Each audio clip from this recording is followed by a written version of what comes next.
சென்னை மீனம்பாக்கம் விமான நிலைய எரிபொருள் கிடங்கில் தீ விபத்து ஒத்திகை நடைபெற்றது. விமான ஓடுபாதை அருகே உள்ள எரிபொருள் நிரப்பும் கிடங்கில் தீப்பற்றினால் எப்படி தீயை கட்டுப்படுத்துவது, காயமடைந்தவர்களை காப்பாற்றுவது உள்ளிட்ட ஒத்திகை நிகழ்ச்சி காண்பிக்கப்பட்டது.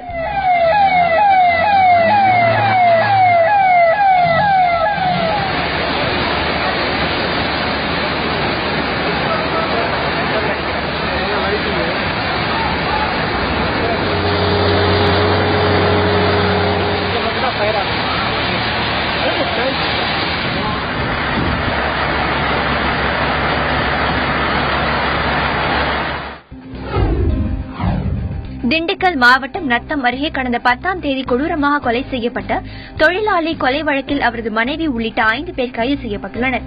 குடித்துவிட்டு தகராறு செய்ததால் தொழிலாளியின் மைத்துனர் அவரை கொலை செய்ததாக விசாரணையில் தெரியவந்துள்ளது. விருதுநகர் மாவட்டம் சாத்தூர் அருகே வெற்றிலையூரணியைச் சேர்ந்த கல்லூரி மாணவர் ஆனந்தராஜ் தற்கொலைக்கு காரணமானவர்களை கைது செய்யக்கோரி உறவினர்கள் சாலை மறியல் போராட்டத்தில் ஈடுபட்டனர்.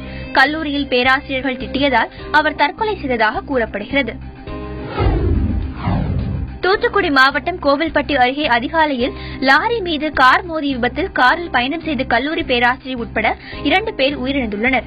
மேலும் படுகாயமடைந்த 3 பேரின் உடல்நிலை கவலைக்கிடமாக உள்ளதாக கூறப்படுகிறது.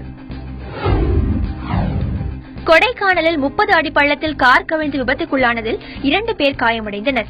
கொடைக்கானலைச் சேர்ந்த திருப்பதி கிருஷ்ணமூர்த்தி ஆகியோர் காரில் சென்றபோது மேல்மலை சாலையில் கட்டுப்பாட்டை இழந்த கார் 30 அடி பள்ளத்தில் கவிழ்ந்து விபத்துக்குள்ளாகியுள்ளது. ஸ்ரீரங்கம் ரெங்கநாத சுவாமி கோவிலில் மாசி மாத தெப்பத் திருவிழா வெகு விமர்சையாக நடைபெற்றது. கடந்த 10ஆம் தேதி கொடியேற்றத்துடன் தொடங்கிய விழாவின் 8ஆம் நாளான நேற்று முக்கிய நிகழ்வான தெப்பத் திருவிழா நடைபெற்றது.